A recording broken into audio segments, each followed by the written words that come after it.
welcome to Crucible Radio. This week, we're getting hyped for the upcoming Destiny 2 reveal stream. Later on in the episode, we'll be talking to Mercules, the guy behind those massive breakdowns. And Bones has got a story about playing Destiny for the first time with his girlfriend.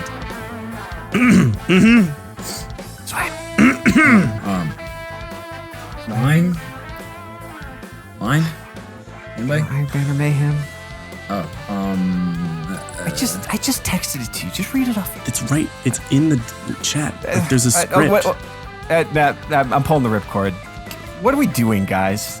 This is like an episode 3 thing. Why we tried to do the classical intro. We're going to go down the list. We're going to talk it. We're going to be super prepared, and we're not just going to mumble over music for a minute. And of course, it backfires real hard. It backfires hard, all right? Oh, we start each of these intros different. They always end in the same way. Hey, drop the beat over here. Hey, I'm trying to list some boxes. Drop the beat already. Hey, Swain, man, do the fucking line already. What am I gonna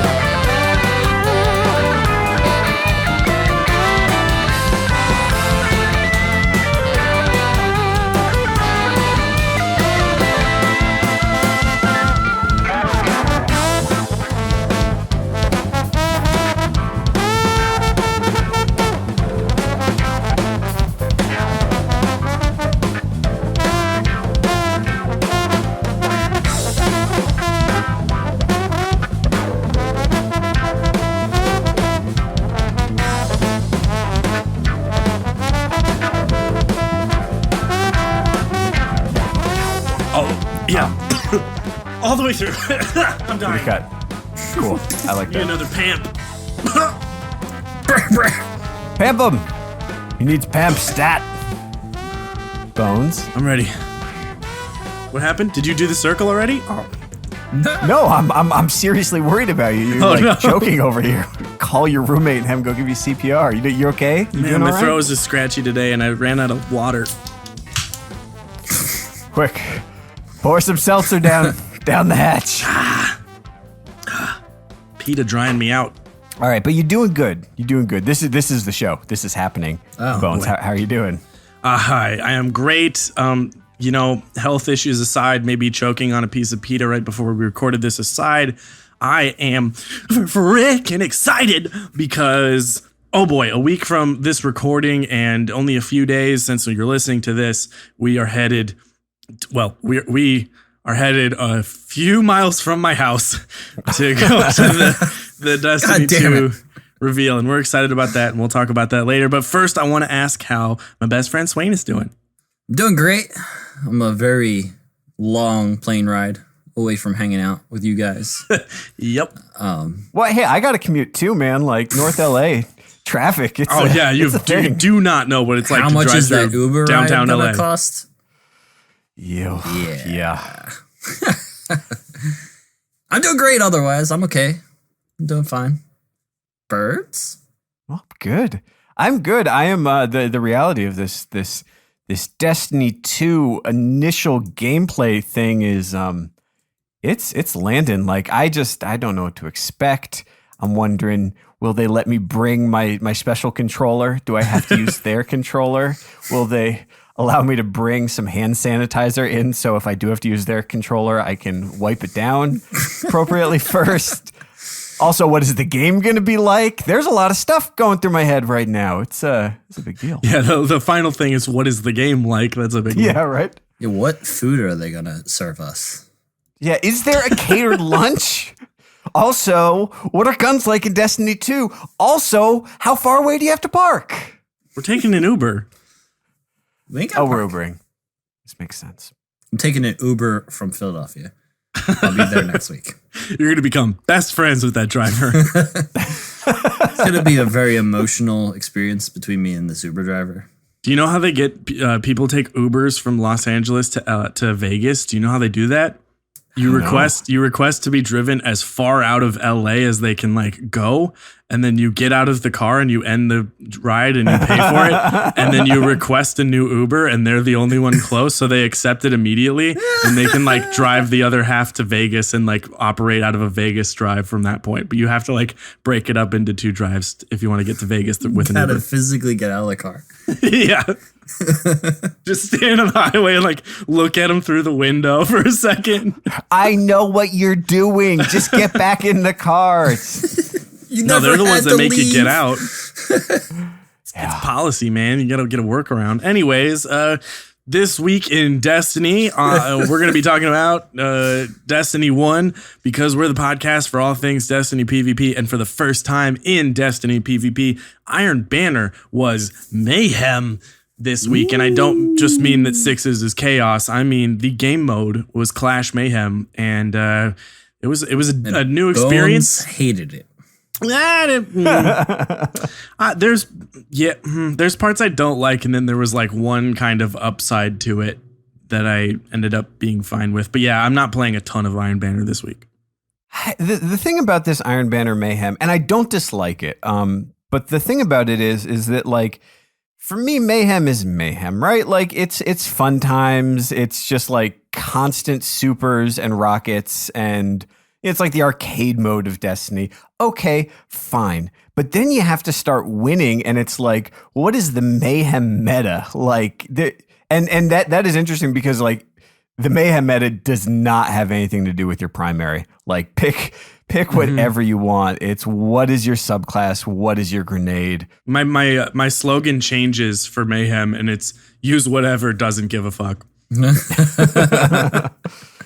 Yeah, hardly relevant. No, I'm not disliking it, but I've said this before. Like Mayhem brings out this weird defensive play style in me because I've got too many grenades.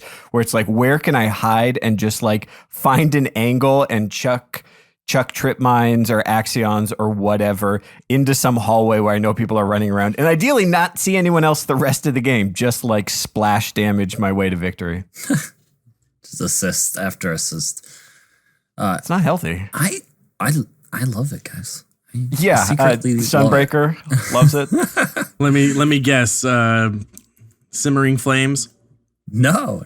Actually, I stuck with Cauterize because of all of the the mayhem, the grenades everywhere. There's birds as trip mines all over the map, and you're even with your super, you're constantly like, there's a grenade that like takes away half of it, and then you're like trying to get to the person, and you're like, someone hits you with their primary, and you're almost dead, but then you finally hit them, and thankfully you have Cauterize, so you get a little bit of health. You keep going.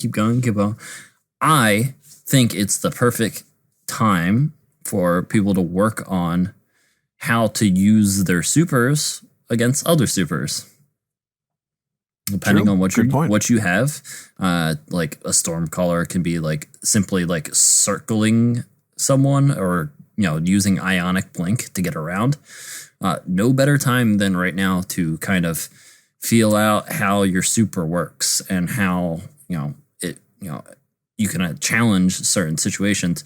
The quick respawns makes it so that you can figure out where spawns are and start working them with your super. If you've watched or read up on the TWAB this week, oh man, poor fella. It's a clip from a Golden Guns perspective. A couple laps to figure out what exactly was happening, like why it was so funny, and then I realized the respawn time. Yeah, Widow's Court instant respawns means that the same person got killed by all 3 shots from the same person's Golden Gun in the same super usage. Oh, that felt bad. Poor guy. I have to say one thing that is interesting to me in this game mode is people going in. I mean, because like, look, in Iron Banner, you're often playing with a team, usually, sometimes a big team, but seeing the stacked teams of 6 Defender Titans, and it's just like a endless suppression bubble passing around them, in addition to constant bubbles, or going in with 6 Sunsingers with 2 solar grenades and just setting the whole world on fire. Like everything is just burning from the first moments of the game, and it never stops. Like that is not the meta anywhere else, and certainly can be frustrating to go up against. But I have to admit, it's kind of funny, and I kind of like it. It's interesting to see how that kind of, because there's not really that same, at the high level of play, like the 3 stack or the 6 stack of all the same subclass in the way that like 3 Sunsingers in Trials was a much bigger issue several balances ago. Mm-hmm. Yeah, it's just interesting to see that come back and have it be viable and just take a good thing and have way too much of it. The thing I liked actually the most about Mayhem is I switched to my alt to get some gear and play on my other account, because that's just what I've been doing to keep playing Destiny but not go crazy. And I really appreciate how short the games are. You can get in a lot of games in 1 hour. That's nice for leveling up. But the other things that I really got a kick of was, one, practicing those dumb Nova bombs that you'd never really want to waste your 1 or 2 supers a game on, like chucking it over the bridge on Frontier to see if you'll hit the heavy box and get a triple down. That's always great. The other thing is the fact that people send hate mail during Mayhem Iron Banner, complaining about what other people's use. None of it matters. Cracking me up so hard. Like, use skill in this game mode that is complete chaos and ridiculousness. I have definitely enjoyed that. I always get a kick out of that, but especially in the context of Mayhem. So silly. It literally means nothing. Yeah, and like you said, Swain, it is good chances to just get more instances where you are a sun charging Titan who's going to try to dodge the tether before it gets you, and that can be a good skill to have in trials for sure. Yep. It's a good place to practice all of your techniques. It may not matter so quickly because your grenades will be right back and your super will be right back, and also lots of other supers. I think the only time I ever got tired of this game mode this week was like when you run into that team that's like having a little too much fun, trying to ruin your fun. Then you're like, all right, fine, I'll deal with this. But then you just take satisfaction in sun charging them out of their bubble. Yes, you do. Yeah, have fun, guys. That's all we have left is fun. All right, so Bonesy, you've been playing some Mayhem, but I know you've been seeing Destiny through a new set of eyes recently, which is hard to imagine considering how long we've been playing it. I caught word of you and the girlfriend, as of yet unnamed. I'm opting for Ladybone, but I don't think it's going to stick. Doing something that Mrs. Birds has never even considered, and that is picking up a first-person shooter for the first time and playing some Destiny. How did that go? Well, turns out you can play the story modes in third person if you let someone else take the control and sit over their shoulder and try not to get frustrated when something isn't becoming incredibly clear. But yeah, Miss Bones is a fan of old school games and a fan of watching all games, basically. Like when she found out what Twitch was and I was kind of explaining that, she's like, that's literally what I would want to do. And she can like speed run old school Zelda games and all that. But the concept of a shooter was just really just completely foreign. And, she's seen me play Overwatch and that appeals in the sense that Overwatch is bright and colorful and there's interesting characters. And she's like, who's Diva? That kind of thing. But it came around where she was like actually interested. And she's like, I do want to play Destiny and see what it is, because that's the thing you talk about all the time. So I was like, all right, I got an alt account. I got only one Warlock. There's 2 character slots. Let's boot one up. And she decides on which one to play. She selects Titan. I should have mentioned which one each of you seem to main. I wonder who she would pick. If that maybe would have pushed her towards either one. But she is a Striker Titan, and I was immediately smiling because I explained this to her eventually, but we're going through the character creation, and I was like, well, you can switch all the colors and stuff. And I was like, well, just make sure it's like something you want to look at forever because you can't change it. She's like, what? I was like, yeah, this is it. This is the only character design. She's like, you have to wear the same lipstick for an entire life? And I'm like, yeah, this is actually something we all as a community kind of lost our mind about in like September of 2014 is like, we want to redesign our characters. And it was just really funny to see someone else go like, what? I can't edit this? But yeah, so we jumped in and watched that opening sequence, which I hadn't seen in so long, where the astronauts are on Mars. Oh, yeah, they're on Mars and they look up. Yeah. Yeah, the Destiny music is playing and it's a really, really, really great visual.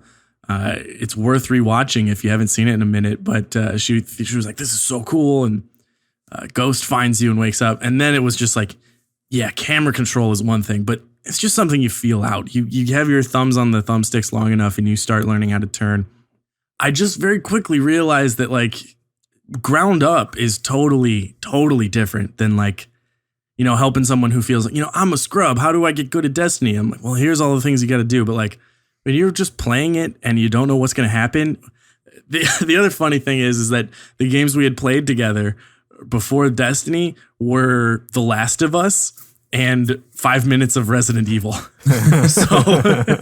So in a person's mind coming off of these games and sort of getting the sense it's like, oh, this is the games that I like too. That first mission, the only one that's really scripted to have anything jump out at you, of course. So a dreg drops down from the ceiling and she's like, holy shit. And I'm just like, yeah, that doesn't normally, just shoot it.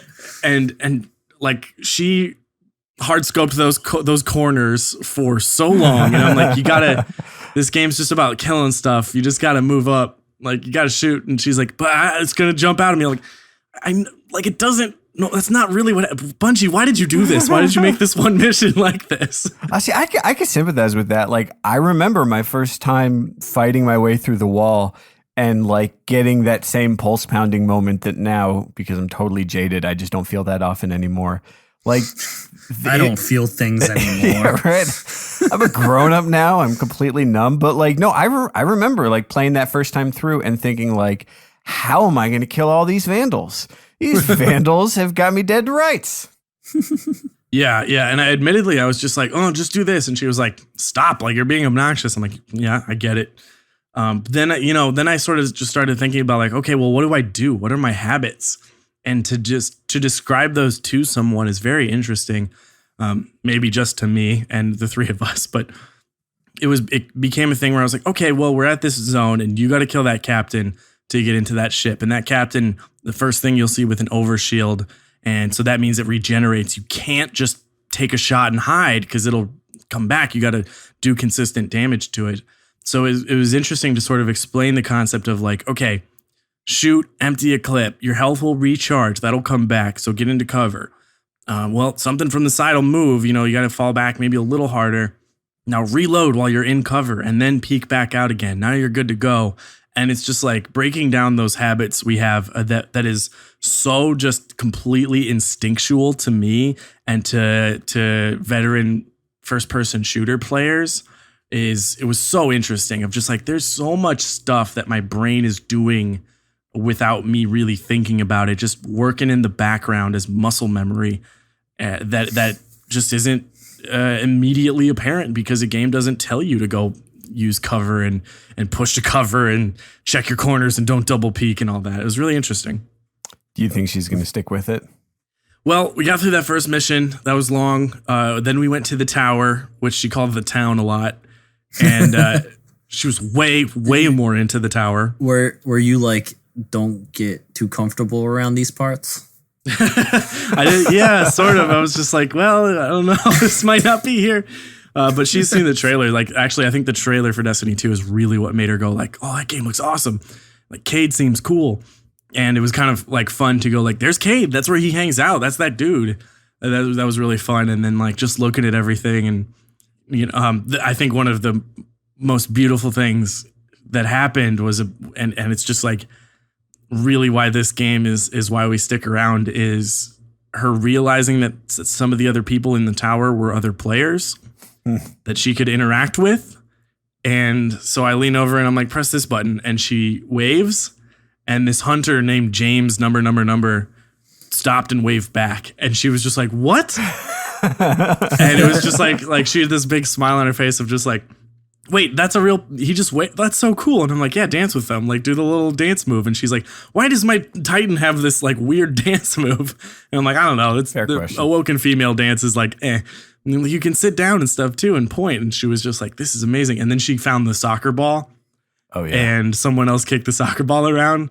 And then this guy, James, went to orbit and she was like sad. She's like, where'd he go? And I was just like, I think we need to go do a mission now, because if I don't stop this, you're just going to hang out in the tower forever and you'll never get to level 40. But yeah, just those charming things about Destiny outside of the meta and the guns and the stuff we all complain about and think about so much. It's just like, oh yeah, those moments are so nice. But yeah, she'll be back. Well, cool. I'm hoping Bungie releases a point-and-click adventure game companion to Destiny 2, because then Mrs. Bird is going to be all over it. But they should. They really should. What about Mrs. Swain? How's her Skyrim character going? Man, she's doing pretty good actually. And in Skyrim, she also expressed a little bit of interest in playing Destiny at one point. Maybe just like on stream with me and not really like keeping with it. But having seen her play Skyrim, it'll probably be a lot of spinning in circles and wildly shooting and waving a sword around. I think that's what I've gleaned from her play on Skyrim. Fair enough. And picking up literally everything. That's what she does. Yeah. Yeah, the missus plays, she likes the Lego games, and there is not like... Damn good games. They're fantastic games, but I have trouble playing them because like I want to get to the fight, I want to advance the story, I want to fight the boss. And it's like, no, first we have to destroy everything we can see. We have to check to make sure we can shoot it, we can hit it, break it into smaller pieces, get some kind of coin for some reason. Like, yeah. Just complete disassembly. That's fair. Well, folks, we are itching to play Destiny 2. It's coming soon. Before that, we have a really, really fantastic interview with Mercules. And right before that, we have a word from our sponsor this week, Dawn of War. Everyone, they've been building on 12 years of critically acclaimed gameplay. Dawn of War is back to redefine real-time strategy gaming and offer the most fun you can have with Warhammer 40k. They combine the epic scale of the first Dawn of War with the customization and elite heroes of Dawn of War 2. Relic redefines the genre and brings the franchise into the modern era. I like Warhammer 40k so much. Like, I like the mythos, but I knew I couldn't go down the route of buying a small army of plastic figurines and painting them all. It's expensive. It's a thing. It's a whole thing. So to hop into the game and get to enjoy all the depth of it, but get to do it in a nice curated game, it's the best. It's great. The result is a best-in-class real-time strategy that offers the rich strategic experience, stunning visuals, and catastrophic surprises that players have come to expect. Plus, Dawn of War 3 lets you take control of the biggest characters in Dawn of War history, command massive armies in blistering galactic warfare, and tip the battle's balance in your favor. So go check it out. It's Dawn of War 3. You can buy it today at dawnofwar.com. You heard that? That's dawnofwar.com. All right, folks, without further ado, guess what? It's coming up right now. It's a musical break.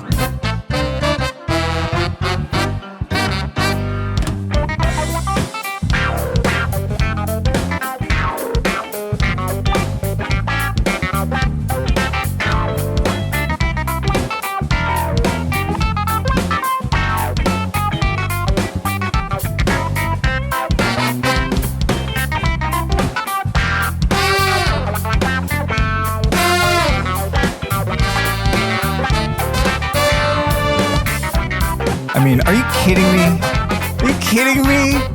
I cannot get enough of this band. This is Crucible Radio. If you're a musician, we want to play your music on the show, although I'm going to be playing Super Soul Bros for a couple more weeks, if they will let me. Go check them out, supersoulbros.bandcamp.com. And if you make stuff or you want to talk to us, send us an email, crucibleradio@gmail.com.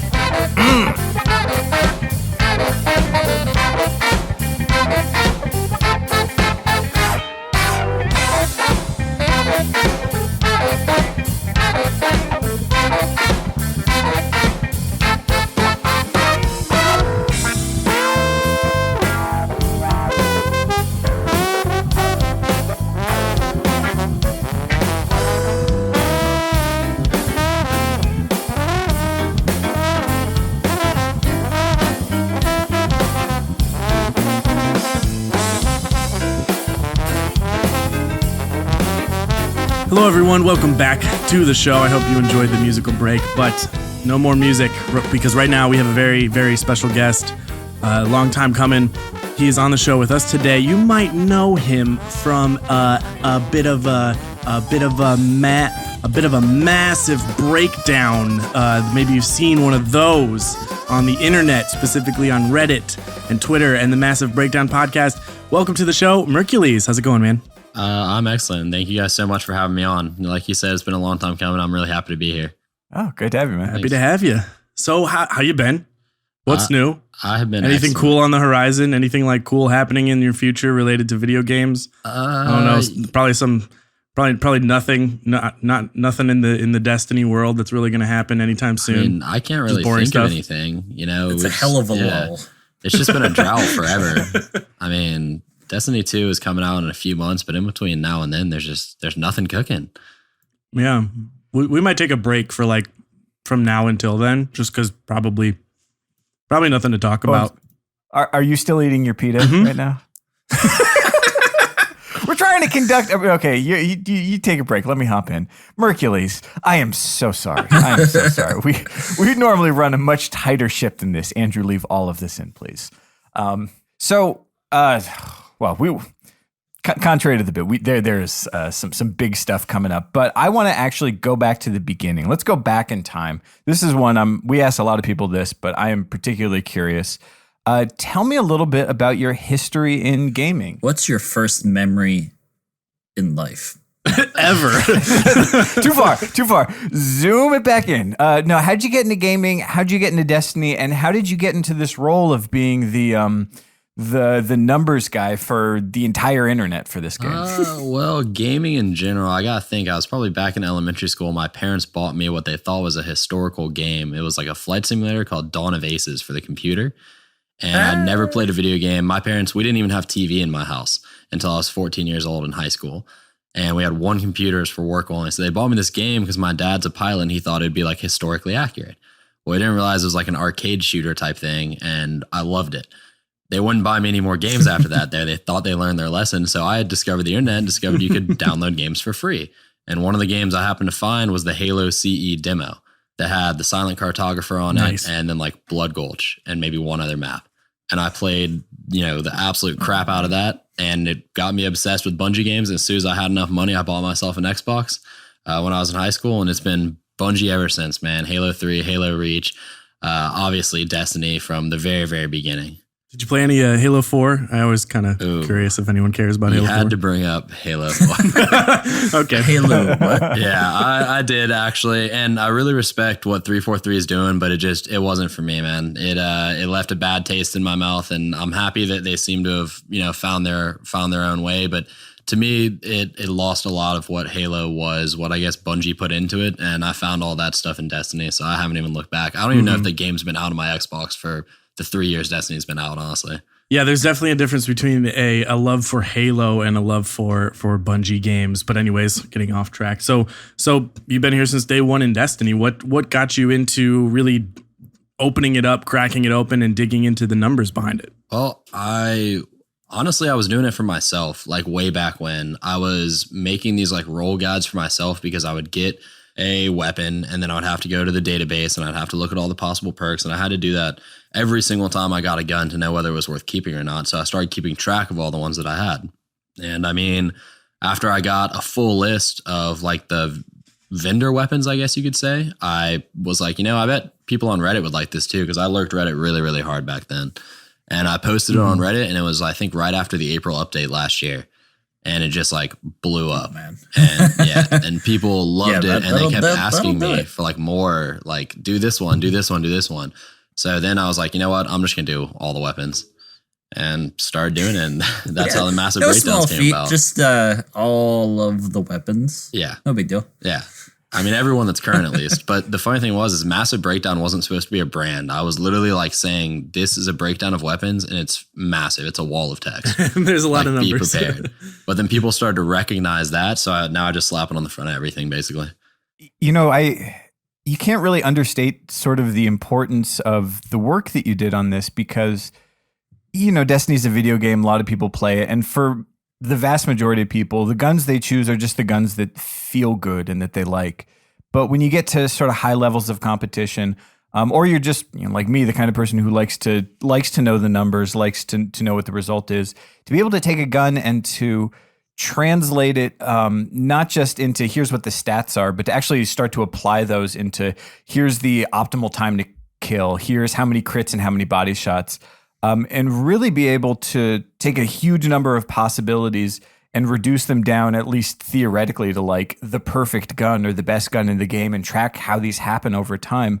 I mean, you can't understate the effect of that. Have you found that it's changed how you play the game and sort of what loadout you might run, or have you discovered anything that you wouldn't have known about otherwise in the world of Destiny weapons? Yeah, absolutely. I have basically based my entire play style off of the stats that I come up with on my own. And like, I'm the opposite of a meta user. Like if something is meta, I absolutely point blank just don't want to be seen using it. And obviously, that only extends so far. If I'm playing a really sweaty game or I'm doing trials or something, I'll use whatever's meta because I'm not a fool. But like I run Chaos Dogma as my main. And the reason why I run Chaos Dogma is because when I was putting the numbers together, I was like, damn, this thing kills in 0.8 seconds and it only requires 2 headshots and a body shot. Like that's crazy easy to hit. So I started using it and I was like, wow, this gun's actually really good. And now I tell everyone I can to use Chaos Dogma. Nobody listens to me, but I try to tell them. And like the same thing with the Ludmila, the high impact pulse rifle kills really, really fast. And like, I got to give a lot of credit to XX Trooper. You guys might know him. He did the original like weapon stat spreadsheet. Yes. And I started noticing that the meta was almost always dictated off what guns could kill the fastest that were still like reasonably easy to use. And I was following his spreadsheet, but I started thinking, maybe he wasn't updating it all the time. And there were some numerical things that were wrong, like things he admitted he hadn't tested and he was just estimating basically. And I kept waiting. Like every time an update would come, I'd be like, God, when's he going to update it? When's he going to update it? And finally I was like, I'm just going to do it myself. So I did all the testing myself, made my own spreadsheet, color coded it and everything, and then started like pouring over the numbers. And I found that every time a patch comes, like as soon as it drops, I go through and I change all the values, test them all in game, change them. And it's really easy to predict like what the meta is going to be almost immediately. That's fascinating. I and that is something I appreciated when we talked to X Trooper. A lot of his numbers really came from sort of in-game resources. It's another thing to sort of actually go and actually test these things out and make sure that it does add up that way. But Can you give me an example of one of those situations where, you've got a new balance patch to play with, the numbers have changed, and you had some kind of edge, you had some insight into what was going to take off? Well, the most recent one actually before, right when Clever Dragon got nerfed, and I basically saw that Clever Dragon's time to kill had been negatively affected by about 2 frames. And what really hurt was the body shot time to kill dropped down quite a bit. It dropped down like almost 1/5 of a second. And before it had been a very, very forgiving weapon. And as soon as I saw that, I was like, well, that gun's going to be out. And I was looking around and I was like, man, but the PDX-45, the Hawksaw, Blind Perdition in particular are looking real good right now. And sure enough, those guns, I started using them like the very first day. I think I got my Hawksaw back out and started using it very first day. And sure enough, they felt great. I mean, and there's obviously some things that I can't predict with the spreadsheet, like the effects of the damage drop off on handkins and things like that. But, time to kill wise, they're still an optimal weapon. They kill so fast and they kill so easy that, even if their optimal range is smaller now, I can still tell that they're going to be dominant. There's no other gun in the game that's so forgiving and kills so fast. So that was another one. I knew that one wasn't going to go anywhere. Right. Sometimes it's not so much the time to kill, or if that doesn't change, then people are going to make it work no matter what. Yeah. I mean, people just like easy. And you can see that kind of with most of the meta. It's like, what's the easiest thing for me to use here, rather than like the most, efficient. In some cases, you'll see people like right now, stickies are probably the easiest thing to use for some people. And that's what they gravitate towards. And it just, goes round and round, whatever is easiest at the moment. Kind of, that's the thing. Yeah. And that's another thing. It's also the thing that people are upset about. Very much so. Because fusions are right now probably the most salt-inducing thing in the entire state of the Crucible. But that's something that, I can't tell with just numbers what perks and things like that are always going to be the best. But when you nerf enough things, stuff that before had not been considered overpowered becomes what people call overpowered, even if it's not. Like we saw this with No Land Beyond too. No Land Beyond was a joke in year one when it first came out, and then everything else gets brought down, and No Land Beyond stays the same, and all of a sudden it's really, really good. And Kutch and I talk about all the time, it's not just the fastest time to kill, it's the fastest time to kill combined with what we call ease of use, like how simple a weapon is to use. If you have to hit 100% of your headshots to get optimal time to kill, that optimal time to kill, with the exception of a couple weapons, probably isn't realistic. But if you have to only hit a third of your headshots to get optimal time to kill, I mean, that's crazy easy. You're willing to trade, low impact hand cannons take 2 headshots and 1 body, and they kill faster than mid impacts, but nobody uses them because having to hit 2 headshots instead of 1 is harder, and people are willing to trade off those couple of frames. Mm-hmm. Talk about that a bit more. I've always wondered about, and this is sort of the problem with the theoretical optimal time to kill, is that, okay, sure, if you're playing, the very top, 0.01% of players, you're going to be hitting mostly headshots. But, most of us aren't. And when you look at the optimal time to kill, like for scout rifles, you see it's really the high impact scout rifles that can be fastest if you hit 3 headshots in a row. And so I wonder, how do you kind of compensate for that, or how do you balance just that, that sub-second time with, the forgivingness of it, that, if you end up hitting 3 body shots, how close are you? Is it going to take a 4th or a 5th one to finish them off?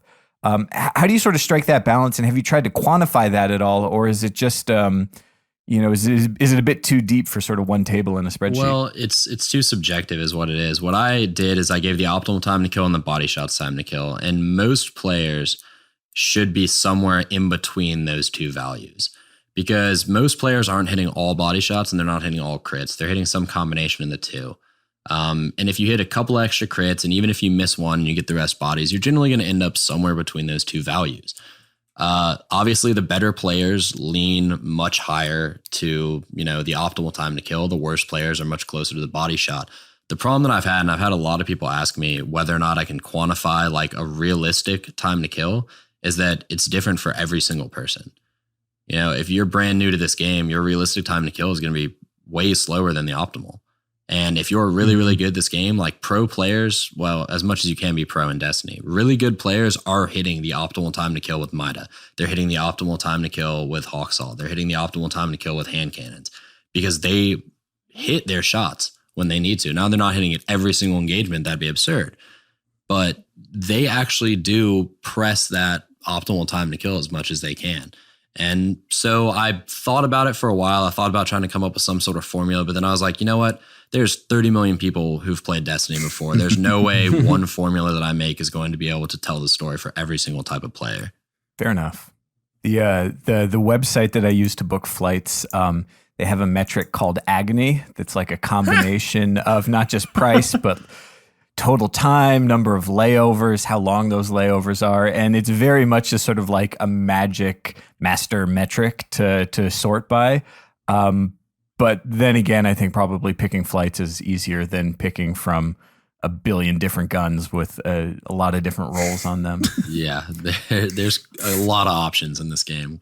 Not quite as many flights, but that's a funny theory though. I could make an agony table, and the less agony a gun causes you, the more likely you are to use it. And then there's some guns like the Apple of Discord, which is just agonizing to use, and nobody wants to touch it. Very agonizing. Yes. So Very high on the agony I metric. weirdly used that gun a lot when Taken King came out. It's it was like the first loved gun I yours. got, and I was like, "Ah, cool." And I don't know. That happens to a lot of people though. It's the first legendary you get, and I mean, what was the first legendary I got? I think it was like the Chosen sniper rifle in like year 1. And I didn't care anything about the stats. It was the only legendary I had. And that was back when legendaries were really hard to get. So I was like, I use that thing forever, regardless of whether it was a good gun or not. It's like, it's legendary. I'm using it. So we just talked to the guys from Destiny Item Manager and Destiny Tracker as well. And I know you're aware of this new feature of this sort of weapons rating system. But one thing we asked them, and one thing I'm curious about, because I'm not a coder tech guy. I don't know anything about game dev. But basically, like, what I wanted to ask you was if you could sort of crack it open and just say, oh, great, now I have all the access I want. I can see the encyclopedia or how it works. What about Destiny would you like to see or know about how it works, either just out of your own curiosity or something that would really help what you guys do over at Massive Breakdown? Oh, man. I would probably want to see how accuracy and aim assist actually function. I'd love to have those like illustrated out for me because I have my own theories. I've done my own testing and I'm pretty confident in the conclusions I've come to, but I would love to see someone from Bungie like fully explain this is exactly how it works right here. I know they won't do it because to them, that's like their secret sauce. It's what makes the game feel good. But good Lord, if I could get into like the framework of Destiny and figure out how it worked, I'd be so happy. Yeah. That's true. Secret sauce, right? Yep. McDonald's. Yeah. Bungie is the McDonald's of the gaming world. A lot of people, like we said before, know you from your pretty frequent Massive Breakdowns of like faction vendor weapons. I think that's one of the most recent ones. Yeah. Yeah. But I would like to know what you like for someone like myself or someone that's just like cleaning out their vault. What are you looking for first in a gun? Like what should someone just be like immediately go to and be like, hey, how am I going to choose this weapon over another? Well, I look archetype first. Is the archetype competitive for whatever I want to use it for? And obviously there's different PvE and PvP weapons. So you have to look at what activity you're going to be taking it into. And once I find out if it's in a good archetype or not, I'm looking straight for the perks. And if the perks are good, I'm keeping it. And then every once in a while, I'll be like, does this gun look good with the armor that I'm wearing right now? Because if it does, yeah, I'm like, what would that be in the spreadsheet as far as the gun? That's something like? I don't quantify. I use a Reddit/Destiny fashion for Fierce that one. factor. Yeah, I've got like guns that match all my chroma. Like I was doing King's Fall the other day, and we picked up one guy off LFG, and he looked at me and was like, "Holy shit, dude, you are purple." And I had all purple chroma, and then purple chroma on the guns too. And I was like, "You're damn right." It's like with PvE, it doesn't really matter what I'm using as much. I go for looks exclusively. That's so good. Yeah, I love fashion. So let's talk specifically about roles, right? Because you can get a you can get a gun in a great archetype, but the role can really make or break it. And actually, conversely, I've found for some guns, it almost doesn't seem like it matters what role they have on them. They're just, the base stats are so there. How do you start to figure out for a given archetype, for a given gun? You've got 5 different roles of it in your vault. What goes into figuring out what is the optimal set of perks, in your opinion, for a given gun? That's something that I form based off my own gameplay experiences. Like if I get like a Ludmilla, the 4-round hockey high impact pulse rifle, I'll just take it out and go play in the Crucible. And I'll either be like, damn, this gun really needs stability. The recoil is all over the place. Or I'll be like, holy crap, it needs aim assist. I'm not sticking to anything. It's not forgiving. Or I'll be like, it needs range. The damage drop off is starting really fast. I basically just play with a base version of a gun. Don't care what the perks are on it at first. And then I start thinking about where the weaknesses in the gameplay are. And some of the time you can actually change your playstyle to fit a gun better. Like there's certain things that, no matter what you do with a scout rifle, it's not going to be optimal up close. No matter what stats you put on it, no matter what perks you put on it, it's never going to be great right up close. So you kind of change your playstyle, and then it's a combination of what perks you look for and what the best playstyle is. And I try to recommend both of those things in my massive breakdowns. And you said that the vendor ones was coming out now, and I know people are kind of laughing at me a little bit because they say I'm getting increasingly desperate for what I'm doing massive breakdowns are as we run it into the trial. But so I've been trying to add more and more information to each one. So stuff like that, like play style differences and perks. I just play and I think, what's the gun's weaknesses? Augment those with perks. What are the gun's strengths? Play into it.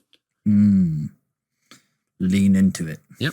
Part of it is just having that encyclopedia for it all too. It's like a lot of people have expectations of what gets posted on Reddit, of what gets said on a podcast, but there's not going to be some brand new game breaking reveal like here's the new meta, the top strategy and stuff like that. A lot of what's fascinating about Destiny is how diverse it is and how much stuff there is in the game. So it's kind of awesome that we can have the work to do to sort of catalog it all and just sort of see how it all adds up, so that when someone is interested in digging through that, you've got a spreadsheet like you make, and where it's like, I can go see a detail about a gun I've never had before, so that when it drops, I know all the information about it before I even level it up. Yeah. The whole point of the spreadsheet when I shared it was that other people would be able to take it and do what they wanted with it. They would be able to take it and say, I don't care what the meta is or anything like that. I got 2 guns, a Hopscotch Pilgrim and a Nerwin's Mercy. Let me compare these 2. Doesn't matter if it's meta or not for them. They just want to see which gun's better for themselves. So I'm really, really happy to see that people have taken my spreadsheet, used it for their own things. They share it in their clans. They make their own versions of the spreadsheet that have totally different stuff on them. And I really, really love to see that, because obviously there's more work to be done than one person or 10 people or 100 people could ever do for this entire game. So I tried to just put out a baseline and let everyone else take from it and, learn or create or do whatever it is. But I just wanted to get the information out there so people could access it in an easier format than having to search the armory every single time. Well, let me ask about this. I talked a couple weeks ago about it. I was cleaning out my vault, and I spent a lot of time on scout rifles. And even within that, the same archetype, it's the not like the others archetype, I found I had a ton of guns and multiple rolls on each. And I found that some of them just, in a way that doesn't seem to be represented in their base stats, just feel better than others. In particular, the Tuanella has just a particular feel to its recoil and to the stability of it. Same thing for not like the others, that even on guns with sort of similar stats, both hidden and otherwise, they just didn't feel the same. In particular, they'd feel kind of bouncy with certain scopes, whereas a Tuanella just feels so rock solid. Have you found that there's feel kind of stuff that you can't fully quantify with the numbers?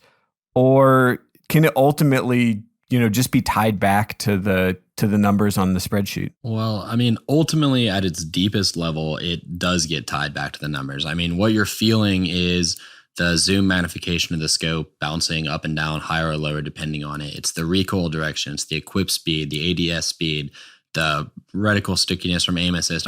Ultimately it does come back down to numbers, but I will never ever discount when someone says, I don't know, a gun just feels good to me. Because what really matters in this game is how good the gun feels in your hands when you're playing with it. And no amount of stats will ever change that.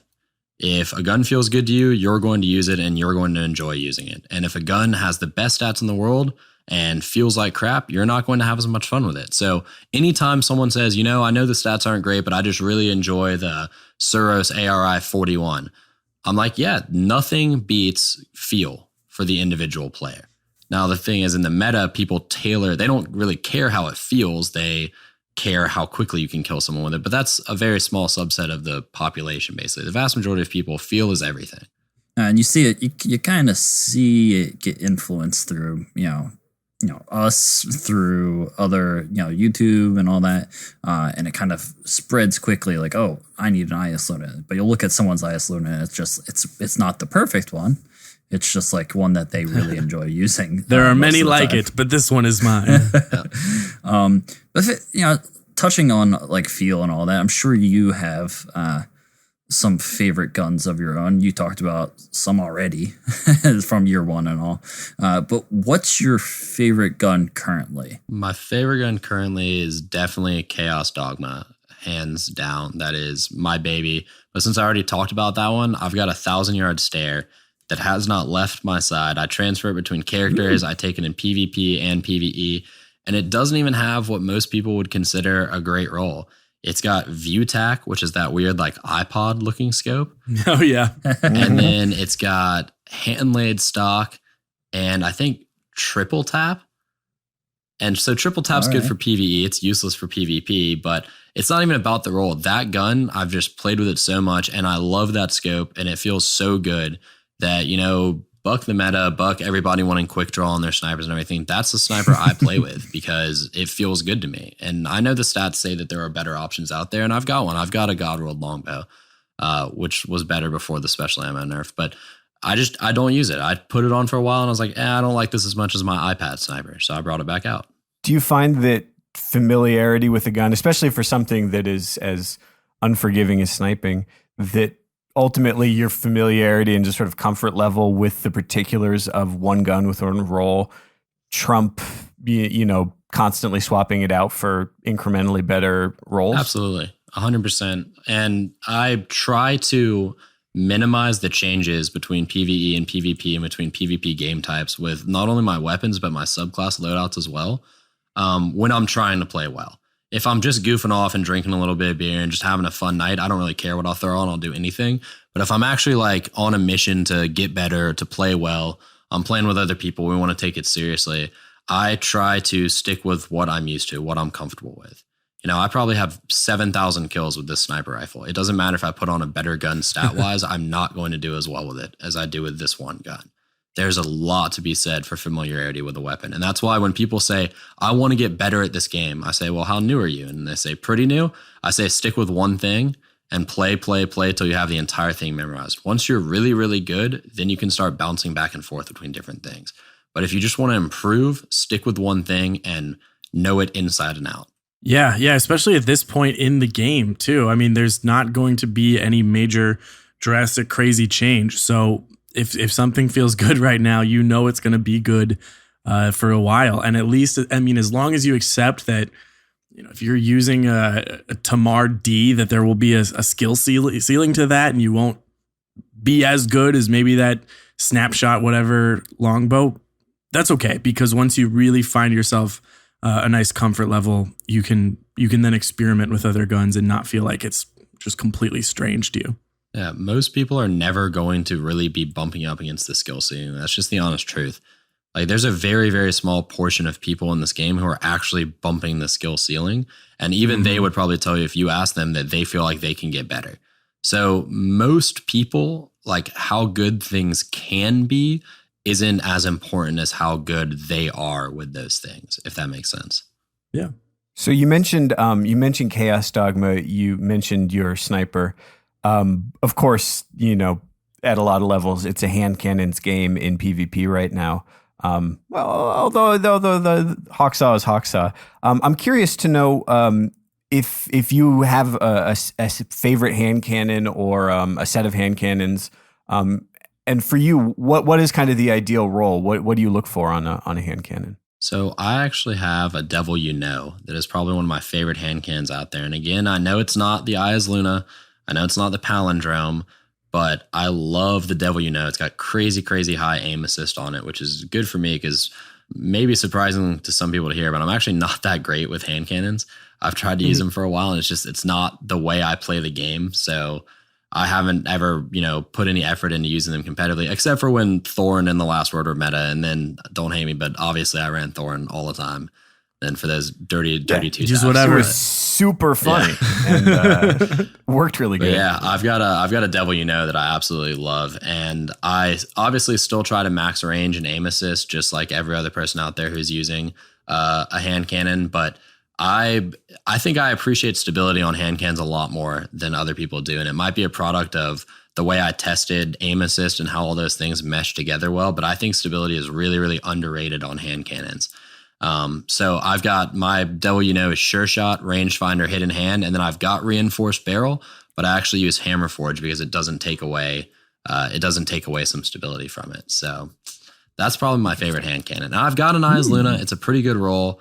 I've got the Palindrome. Obviously, everyone has one of those, but the Devil just feels better to me.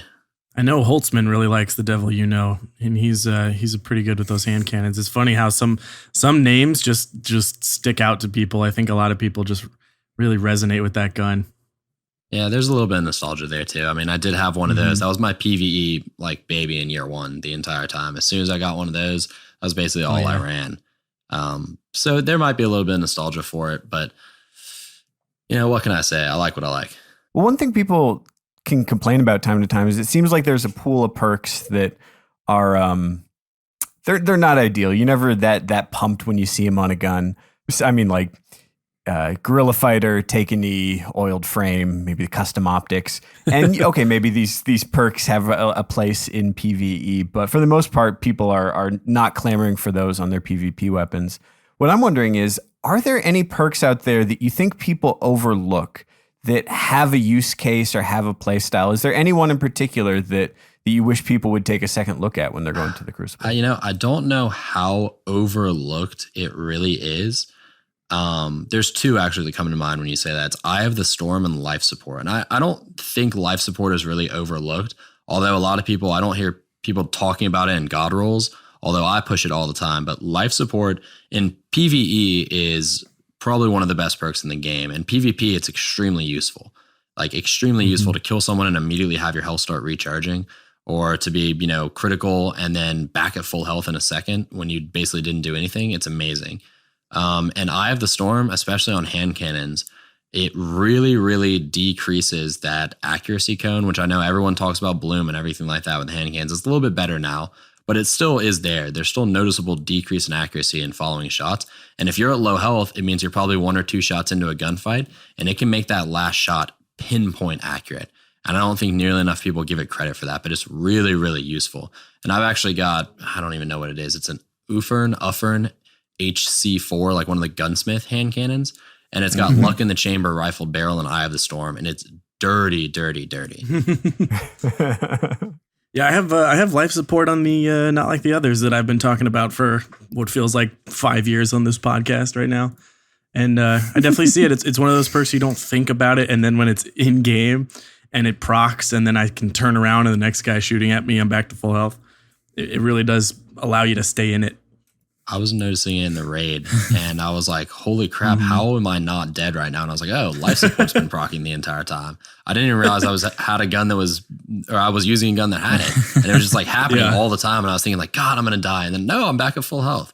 And that's when I was like, wow, this is a really useful perk.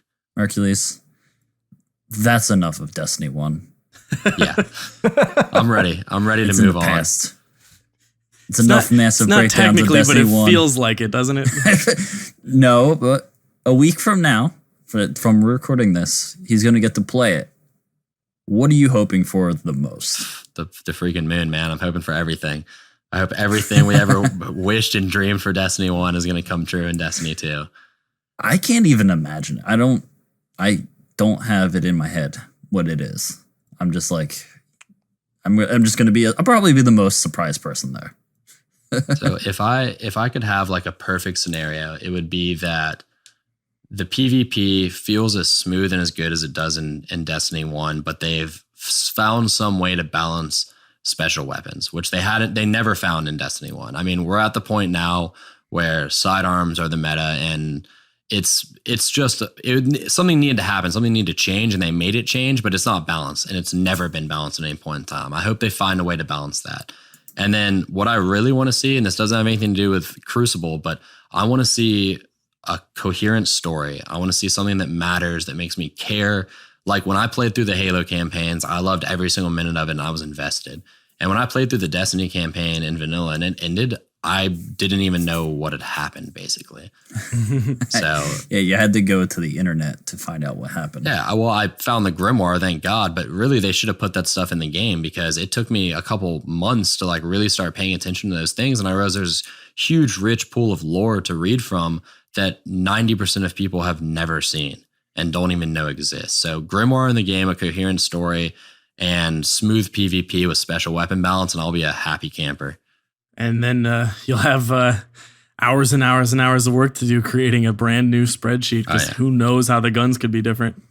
I'm hoping that they just still show numbers in game. Although, realistically, if they didn't show numbers in game, it would actually make my job easier, probably, because I would just test out how many bullets it took to kill each person, and I wouldn't have to deal with all the actual math.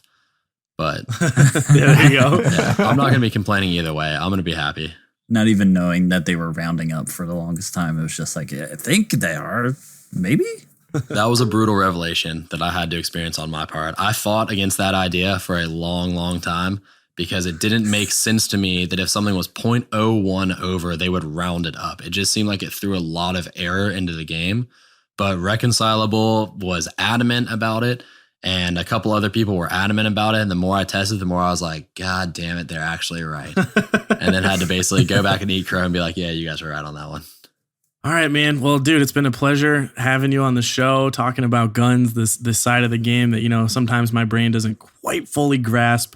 It's always awesome to hear people have a completely different view of the game, to be able to look at it through an entirely different lens. So we appreciate you showing that with us, and we're looking forward to meeting you pretty soon here. And I'm stoked to be on here. Like I said at the beginning, I'm really happy you guys invited me on, and it was great talking with you guys. And yeah, I'll meet you guys next Thursday, I guess. Oh, we come today. So weird. All right. If anyone is looking for you on the internet and they've never heard of Reddit, what are you guys doing? Where can people find you and all of your work on the internet? We got a SoundCloud. It's Destiny Massive Breakdowns is the name of our podcast. We do basically what we just talked about here, but for about an hour and a half once a week. It's a pretty cool thing. I've also got a YouTube channel, although I will admit I just got a new job and it's taking up all of my time. So my YouTube channel is sadly getting neglected. It is also Destiny Massive Breakdowns though. I got Twitter, which is just Mercules904, which by the way, I'm glad you guys pronounce my name Mercules and not Mercules, because I've had a lot of people that are like Mercules. Really? And I'm like, come on, man, it's Hercules with an M in front of it. But, yeah, so... I find it hard to believe that people say it the other way. I think it's got to be people who aren't American and never watched like the Disney Hercules movie in the meaning. I don't see how you could see it any other way as that, or at least that's what I thought when I made the name, but I've since been proven wrong.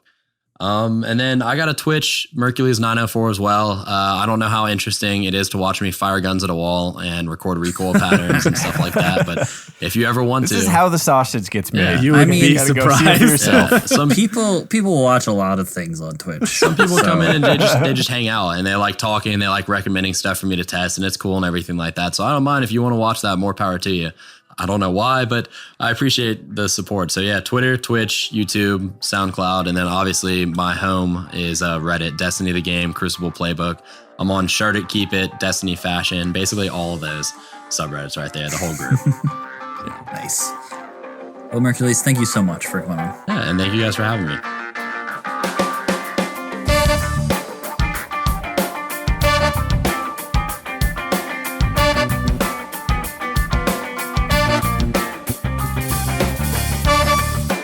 Well, everyone, that was a fun time with our friend Mercules.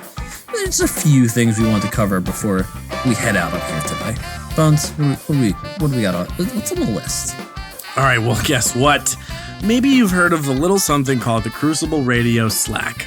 Well, it's over. That's done. Old at this point. It's dead. Kill it. Dead.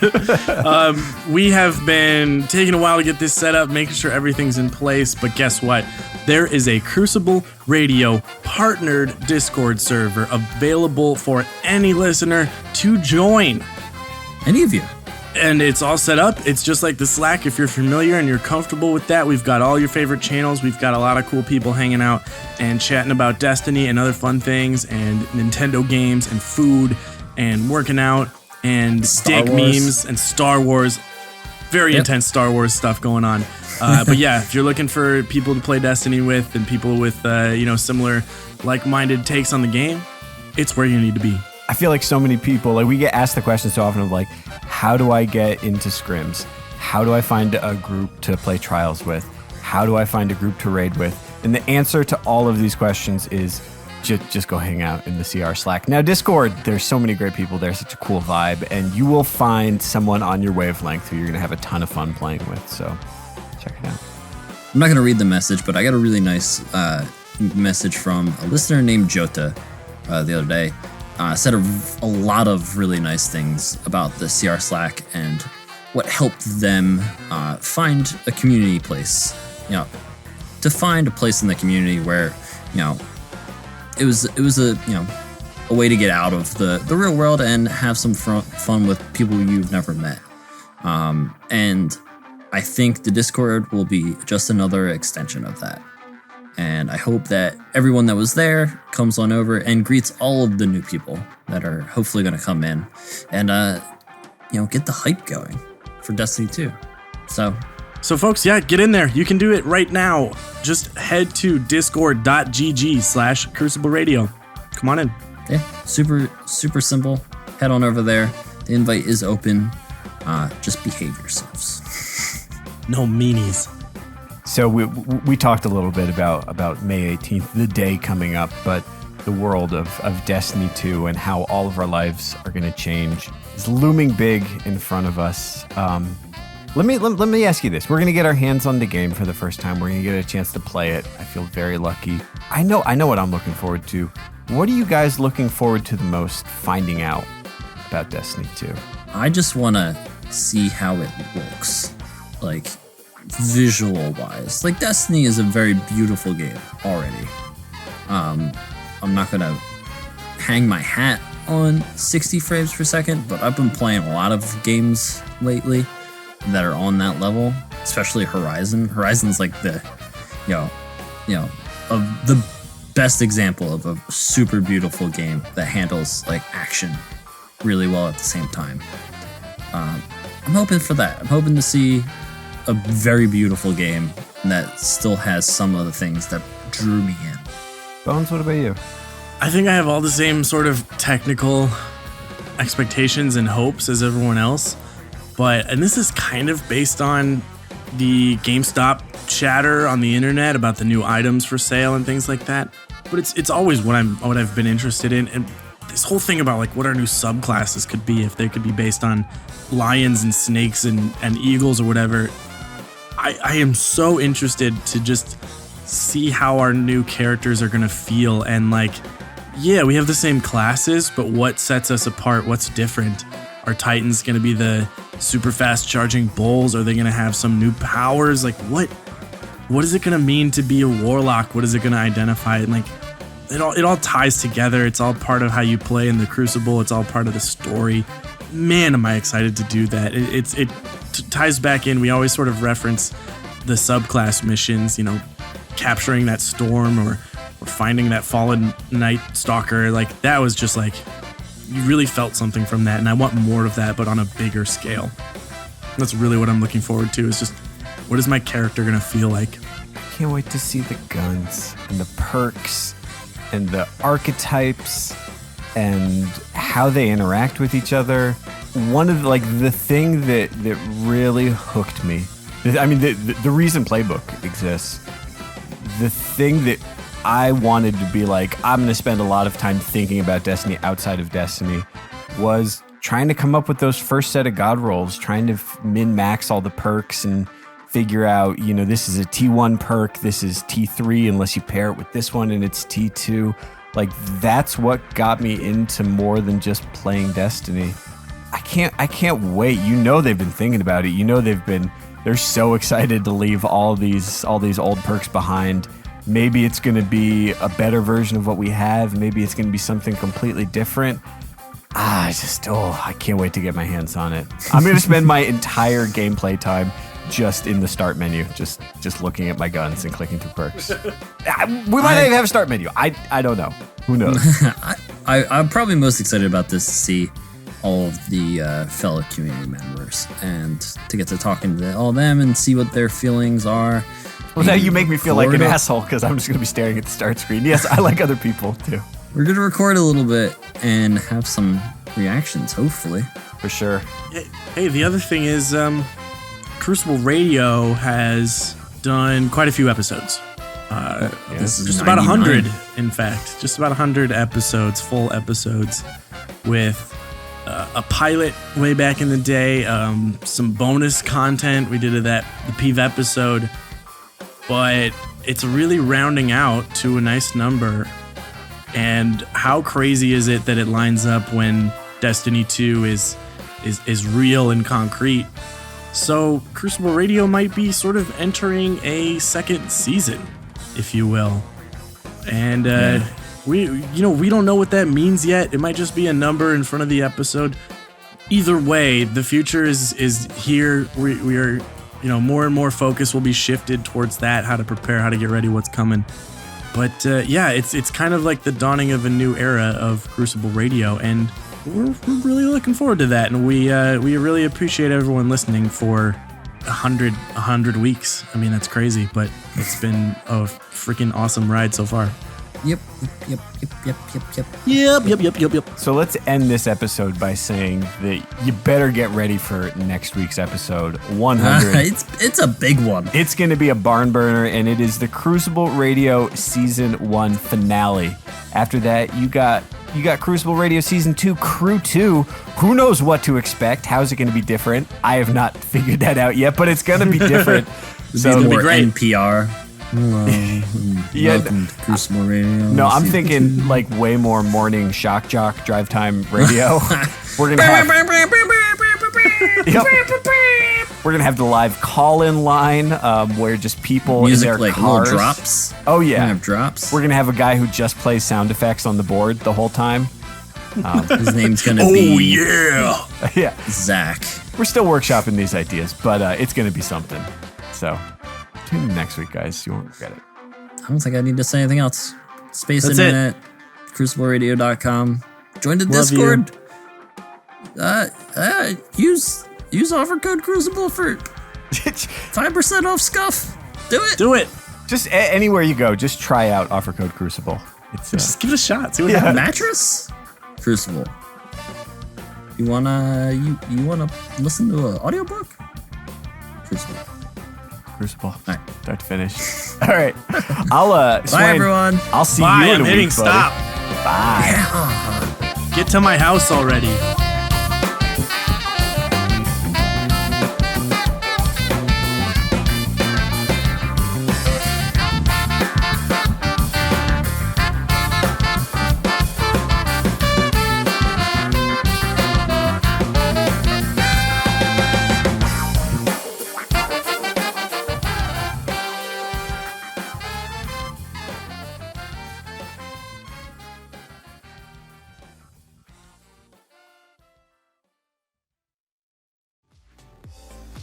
Hello everyone, Swain here. You know that Crucible Radio is your source for all things Destiny PvP, and I know you want more than just this video, so make sure to head on over to crucibleradio.com to find all of our past episodes, detailed Crucible maps, t-shirts, and much, much more.